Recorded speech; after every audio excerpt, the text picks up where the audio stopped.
Welcome back to the show, everybody.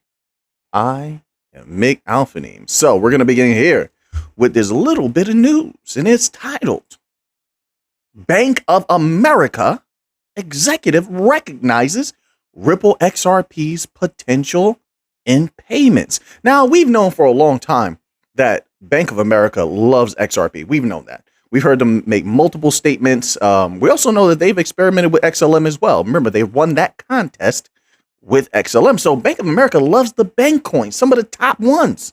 So this comes as no surprise, but we love it that they're adding something new to their statements and showing a renewed, not really renewed, but continued support for one of the best bank coins on the planet, in my humble opinion. So let's scroll down here.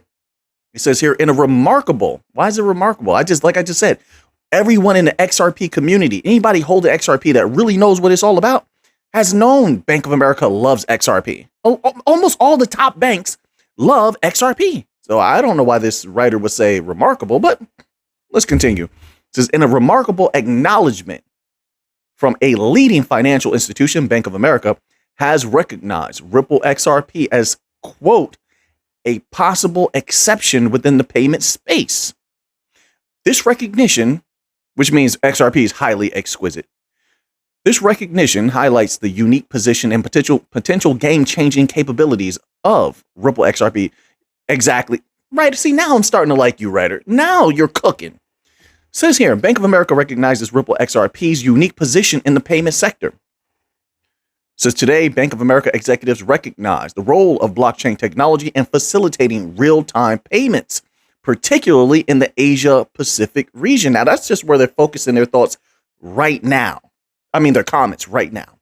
But XRP is positioned to dominate everywhere, including the United States, once, all these blockades are removed.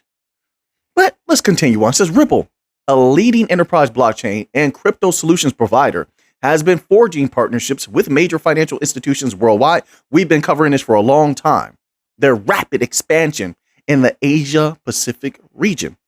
Lots of capital to make there, lots of money to move, and they're ready to move beyond the SWIFT-based systems. They're ready to move beyond the legacy-based systems. Let's continue on here. Since the firm has recently obtained in principle approval for its major payments institution license application in Singapore, a pivotal market in the Asia-Pacific region.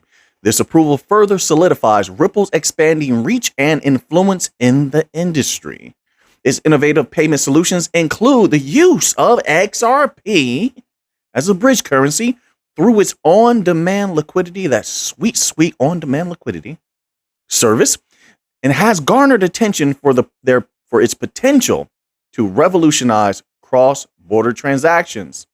Venkat ES, head of treasury products at the bank, so now we have a name, highlighted the significance of blockchain technology in digitizing trade documentation through smart contracts, while the SWIFT GPI technology remains favored for cross-border payments.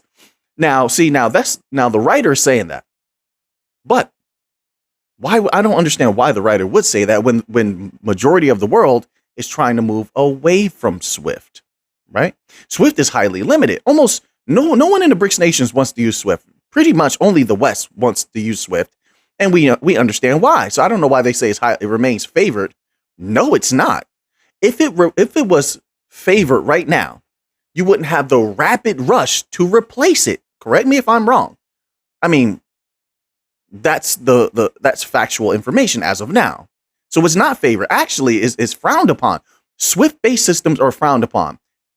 I mean, all across Asia, they're frowned upon. All across Africa, they're frowned upon. Almost in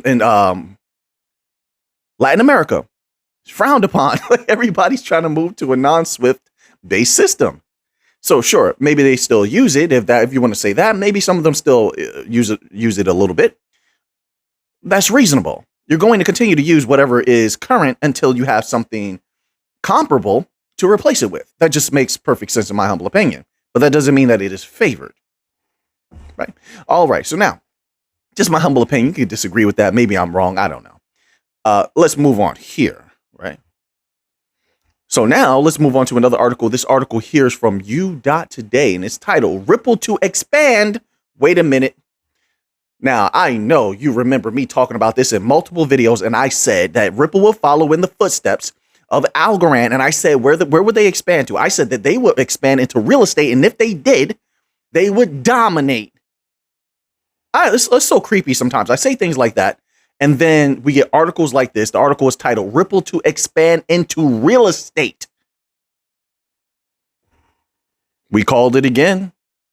And this is coming from a top executive. Now, if you remember when I was talking about this, here's why I was talking about this. Because don't get me wrong, Algorand is dominating right now. And sort of they've reached like a plateau. And I'm sure there's going to be another wave of expansion in the future. But right now they're concentrating on a lot of different sectors. So I understand. Ripple is so hungry, fired up, that when they get into something, they tend to just dominate and expand at a mind-blowing pace. And so I think that they could take a huge swath of as far as the real estate market, as far as what fractionalization is, in the future compared to what it is today. I think they could do something tremendous there because of that fire in their belly and how rapidly they move. My apologies if I'm not eloquent. But let's continue on here. It says Ripple, a blockchain and crypto firm, is setting its sights on the tokenization of real estate assets, according to Anthony Welfare, the company's CBDC advisor. In a recent tweet, the executive highlighted the growing global interest in the matter and revealed that Ripple's team is focusing on real-world use cases for CBDCs and stablecoins. That we know. Let's scroll down here. It says one of the key use cases presented by Welfare during a recent fintech conference in Romania involved the combination of the digital Hong Kong dollar EHKD, tokenized real estate, and finance lending protocols. And that's another thing I said. With all the legacy system beginning to get into the DLTs, lending, staking, things like that regulators sought to limit before, when they fully take over, they're going to run wild with that. That means a lot of capital either being held on the distributed ledger technologies, the bank coins, or flowing across them. What does it do to that price? So this is just two things that we've been discussing a lot over the last few months, off and on, of course. But tokenized real estate and finance lending protocols. Anyway, let's continue on. It says the innovative pilot program aims to allow users to tokenize real estate as collateral for loans, leveraging Ripple's CBDC platform. That's not all. There's no way that is limited to that. There's no way. Listen, I try not to make too many predictions, but I'm just going to put my thoughts out there. Not only will they do this, they're going to fractionalize the real estate. That's number one. Fractionalize it. People will be able to buy it just like they do on Algorand now. A lot of people have fractionalized pieces. They own pieces of some people own the entire homes. They're just buying homes, right? You can get some good rent out of that and make some good money or whatever you want to do it. There's a lot of different ways you can make capital. Some people own fractionalized pieces of strip malls, things like that. But I'm going to throw this in there. Okay. So I think though that all of that will happen once Ripple gets into tokenizing real estate. But that commercial real estate, if that continues to be a problem, we have a solution that they don't have. This is a problem. Fractionalize some of that commercial real estate, and I guarantee you they'll be able to move some of that. And they need to. If not, that guillotine is coming down. But we'll see if I'm right about that. We'll see if they're wise enough to do that. But it's right there. And I think a company like Ripple would see that. All right. Things are starting to heat up, folks. I mean, there's always heating up, right? There's always something new going on with XRP or on the XRPL. So now I'm going to stop right there. That's on U.Today. Once again, if you want to read the rest of that, let's move on to another article. We have a ton of articles today. So much news. We did take the day off yesterday, to be fair, so it makes sense while the news is piling up. But every day there's fresh news. So now I want you to connect these next two articles together, and you'll see where everything is heading. This is from CryptoRank.io, and the article is titled, Ripple's head of policy advocates for CBDC adoption in the UK. Who else has been in the UK pushing for CBDC adoption? Quant. Did you just see the tweet that they put out? Did you see the capital that they're talking about? And then did you do the mathematics? So in order to understand where that quant price can go, if they get a piece, a modicum of that capital, there's a reason that they were talking about that capital, but make no mistake about it. Both XRP and Quant are in there when it comes to the United Kingdom. We know they're deep. Digital Pound Foundation, they've had multiple meetings with government officials over there. The central banks, they're tight with the central banks. There's a reason for all of that, but let's get back to this article here. Ripple's head of policy advocates for CBDC adoption in the UK says in a recent interview with the Digital Pound Foundation, a British central bank digital currency advocacy group, Ripple's head of policy, Susan Friedman, we know the power that Susan Friedman holds, discuss London and her connections, discuss London's potential to become a crypto hub. Friedman, who chairs the foundation's board of directors, that's power. Our connections are going to come in handy in the future, 100% in my humble opinion. Let's keep going. Friedman, who chairs the foundation's board of directors, also shared that Ripple is focusing on encouraging the, quote, development of responsible ecosystems for crypto assets. What do you think that that's going to be built on? XRP, the XRPL, of course. They're a for-profit company. They're not pushing anyone else. And I like it. Anyway, let's continue here. It says Friedman highlighted that Ripple is impressed by London regulators, quote, overlooking approach, unquote, towards fintech and CBDCs. We're going to stop there because I want to jump to another article that it puts these pieces of the puzzle together, in my humble opinion. So now this next article is from Cointelegraph.com, and it's titled, Gaining Speed on Tokenization is Vital for UK's Financial Future. Banking group warns. A banking group. The people, they don't even see it coming. I know things are taking time. Of course, everything takes time, especially when you're dealing with the legacy system. Their regulators, they always try to pause you and hold you back because they want to get in. They drive the prices down on everything. And it's a pullback effect. They pull it back as much as they can. It's they flush retail out. Then they get in just like that big, what was that? That CEO was a week or two ago. That the CEO was talking about how, was it from BlackRock? I think it was that one. Was it Fink from BlackRock? I don't remember. It was one of them.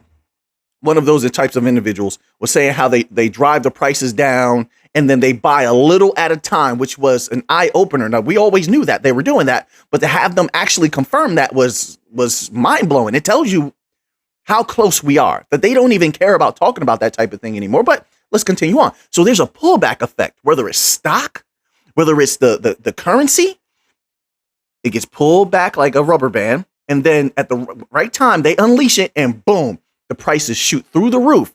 In retail, most of retail, not all, because ones like us, we're wise, we know where it's going. But most of retail do not benefit when that snapback happens. When the rubber band takes off, when the prices shoot up.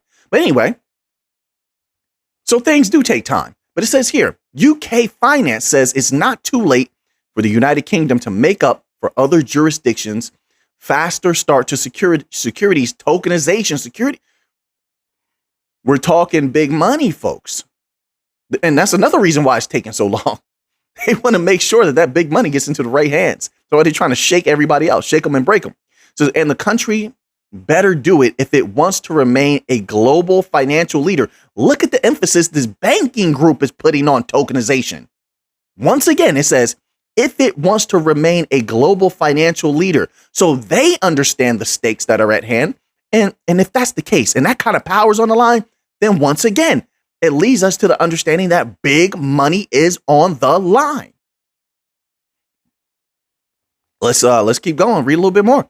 Advocacy group UK Finance is urging. This is the banking group once again. I'm going to keep on iterating that. Urging the British government, who's had multiple meetings with the big blockchain companies over there, the big DLTs, I mean. Urging the British government to encourage securities tokenization The market is small now. Look how they're talking about it. Small now, big later.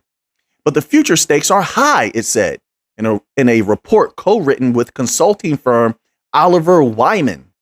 UK Finance said the advantages of tokenization, such as lower costs, lower risk, and wider access, are not just a, quote, nice to have. All right, this is written a little strange.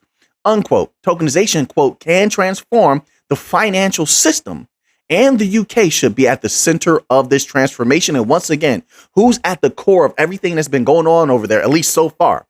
I mean, there's probably a lot of unknown firms as well, but Ripple and Quant have been at the core of most things going over there and most of the pushes towards tokenization. So if I'm operating within reason and looking at all the known variables, I would say that they would get a good swath or take a good chunk of that capital. Speaking of the connections in the UK, let's go over to Quant. Now, Quant had a tweet here. It says, in today's at FT, at Bob Wigley of at UKF Tweets, wrote a powerful op-ed about how UK should take the lead in securities. This is from FT.com. So now, all at the same time, within the last few days, you've had multiple articles from multiple companies talking about a push for tokenization of securities in the UK. But let's scroll down here. That's not the important part here. So you scroll down, and then Gilbert Verdian, he drops some heavy information on people's heads. And then ask yourself, what is he trying to convey? Let's read this little tidbit here. This is from Gilbert Verdian. It says, the crypto market by the end of 2022 was less than 0.5% of financial markets. Do you believe that's going to stay that way? It says in 2022, the total regulated capital markets of debt and equity was $233 trillion. Let me say that again. $233 trillion.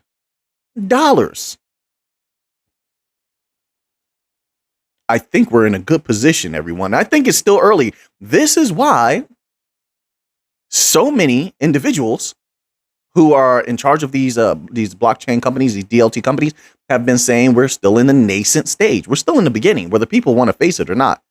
We haven't begun to run. We had a light jog in that last bull run. Anyway, it says crypto was only $798 billion. What? A few billion? That's how's it they say in all these articles recently? That's peanuts. I'm gonna start incorporating that into my my vocabulary, into my lexicon. That's peanuts. That's nothing. So 233 trillion, but crypto was only 798 billion. There, we have a whole lot of ground to cover. Can you even imagine? And once again, most of crypto is going to be eliminated. So the bank coins and a few very, very well-positioned utility coins will be the ones that have an opportunity to absorb a huge swath of that capital. Correct me if I am wrong. Which means, muy linda, mi gente. It looks good. Oh, yeah, it looks good. So then Gilbert continues on. He has a beautiful chart here, by the way. But it says the tokenization of regulated markets is $24 trillion. We got another year to look forward to, folks. By 2027, according to HSBC, 24 trillion. If we get a piece of that through XRP, a piece of that through Quant, XLM, Algorand. Let me just say the ones that are heavy in the tokenization of everything, which is XRP. They're pushing hard for heavy for it. Algorand's actually already trying to engage in that. They have all the pieces set up. Quant is pushing heavy for it. If they get a piece of that, a modicum of that, 24 trillion, what would it do to that price? The price would raise. In my humble opinion, it will raise. It will raise. You got to roll the tongue when you say raise. Yeah. Yes, it would. All right. So I just wanted to put that. I wanted to put all of those together. You're starting to see the picture coming together? Right. So now, let's move on here. I'm just going to post the other XRP articles in the members only section if people want to go there and read it later. All right. So that'll be up by the end of the night. Let's go here to a little bit of Algorand news. If the article will pop up. So this is something I was talking about also. This is from Algorand Foundation and it's titled, Why the Future of Gaming is Built on Blockchain. So blockchain is changing the way we game. From play and earn to asset trading and community governance, gaming is more multifaceted than ever before. Yet blockchain technology isn't trying to undermine the joy and essence of gaming, but rather enhance the gaming experience with greater player freedom, rewards for gaming efforts, and player-driven decision-making. Let me tell you something right now. Blockchain-based gaming is going to be all about people getting paid, making that monies, all right? Money, money, money. That's what's going to drive it. I'll tell you why. I happened across a couple of pieces of information where there were big time gamers and they were speaking before audiences. And guess what they were saying? And it was actually mind blowing. They were being this forward with this information. They were telling their audiences that it was silly for anyone to play games for free anymore. And I heard this like 2 or 3 times over the last few days. And when I heard that, I said, oh, wait a minute. That's good for us who hold any kind of protocols that help to run Web3. Because in Web3, you get paid to game. We're going to dominate. And they're saying that now, and we haven't even taken over yet. So if they're going to push, if these big time gamers are going to push for, I mean, listen, not everybody's going to want to play games and get paid. Some people are just like that. They don't care about making money. I get that. I understand. I can respect that. But a lot of people do. So if big time gamers are telling their audiences that they're getting paid to speak in front of that type of thing, then I'm going to expect that in the future, when it's widely known that you can get paid more easily for gaming, because right now it could be quite difficult, right? You got a Twitch or a Kick account. You have to have a certain number of subscribers or such. Web3, I don't think it requires that. I don't think it requires that. So I think there will be a huge audience that will come in, not audience, but like a huge group that will come in and they will use Algorand-based games, Hedera-based games, etc., in an attempt to make money. Since people are making money in multiple sources these days, I think that's a common thing. It says, quote, the overarching vision for Web3 gaming is to empower players with more control, reward them in proportion to the value they contribute. You see that? They're going to love it. It says, and to lower the bar so that it's not just the top 0.1% of players who can make a living through gaming. This is what I'm talking about. This is major. There's a lot of money inside gaming. And here's the thing about gaming money. Not just that there's a lot of it. It's consistent. These people are downloading clothing, special weapons and tools. They're buying everything through gaming. Gaming is life. That's consistent capital. That's how I'm thinking about it. And Algorand, keep doing a good job. You have an extremely bright future. Don't let anything shake you. Fight where you have to fight, but keep building, moving forward. So everything's looking good on the Algorand front, in my humble opinion. Let's move to another article here. So now I wanted to cover this article here. Is from ledgerinsights.com and it's titled Russian Central Bank Deputy Says Digital Currencies Could Spell the End of SWIFT. They're not the only ones we've been hearing this from. And when I look at things logically, we've discussed this multiple times before, I just don't see how SWIFT could continue in the capacity that it is operating now. Only the United States and Europe will be willing to use SWIFT. But let's continue on here. I mean, in the future. It says, in a recent interview with Forbes, the first deputy governor of the Bank of Russia, Olga Skorobogatova, spoke about her country's plans for a central bank digital currency, diving into the possible international implications of a future digital ruble, right? So it says the deputy governor gave details of the current development schedule and said a full launch is not expected until at least 2025. So we have another time estimation on a particular digital currency release. Says she also spoke about the potential of a BRICS common currency. And that's the one that people need to watch out for because it has world-changing implications. That's the one that can impact heavily the value of the dollar, not the yuan. Yuan renminbi is just a placeholder. But you see how easily countries have switched from using US dollars to yuan. So how much easier will it be to switch to the BRICS common currency if or when they have it up and running? And this is something that, hey, people can do what they want, but I think that it'd be wise to prepare for that just in case. I want my value all intact. But anyway, let's continue on here. It says, which members are set to discuss in an upcoming summit? Let me pause there for a moment. This is another reason why I say, be careful. Now, I don't want to say be careful, but if the banks have problems, if the US dollar has problems, gold will explode beyond belief. You saw what happened when just a few banks went down. What, 3 or 4? And gold skyrocketed. Can you just imagine what happens if we have 900 banks at risk? That's number one. Or the US dollar is greatly impacted. People are going to run to gold. Anyway, there's something I keep my eye on. But let's continue here. It says, although Russia's CBDC was primarily conceived as a retail tool for domestic payments and transfers, the country, it's not about, but here's the thing, like once they talked about the common currency, you can take Russia's CBDC and throw it out the window. It will be a minor mechanism in a major system because most of the capital will work through that common currency. Why? Because they wanted the BRICS nations to be a multipolar world, which, like the West was saying for years, in order to level the playing field. No one controls anyone else. We have a neutral system that moves things back and forth. And that's another reason why the new financial system would be major. All of these bridge currencies, XLM, XRP, which they do different things, Algorand, Hedera, then they play their part, right? One seamless system, but it's fragmented.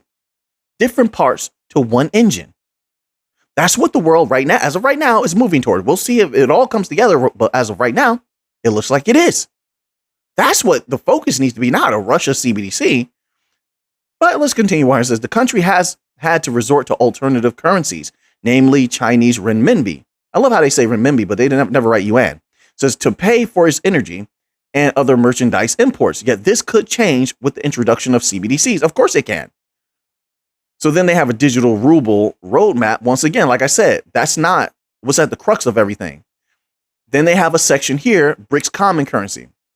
So lastly, they spoke about the upcoming BRICS summit, where members will discuss the creation of a single currency, something that was first suggested in 2019. Quote, a common currency for the BRICS countries could be a breakthrough. It would be a game changer if they could pull this off. It says a significant simplification of settlements between our economies. But this is not easy. It is a long process. I don't believe that at all. No, I don't. I don't believe that. And maybe I'm wrong. I believe they're well into the process, but they wouldn't let their enemies know that they're well into the process. You don't let your enemies know what you're doing because then sabotage will come in, right? So they're talking about it a little bit because they have to. But I don't believe it's a long process. I think I guess it depends on what long means to the individual. If they're talking about a year or two, that's not long at all. At all. And remember who's deep in all of those different regions. XRP, XLM, Algorand, Hedera, and I have to say Cardano was there also. Cardano was there, right? It says BRICS countries have gradually acquired substantial economic clout, having recently overtaken G7 countries and global GDP. Yes, sure. And look how many are trying to join BRICS. Listen, individually, a lot of people will try to write them off. But all together, that's power. The resources they control, that's power. We'll see how, like I said, I think the most feasible outcome is that all of these different powers will have to come to the negotiation table in order to continue to operate the way that they have been operating. But Now that you have that information, what are you going to do with it? I know what I'm going to do with it. So until next time, let's get to the money.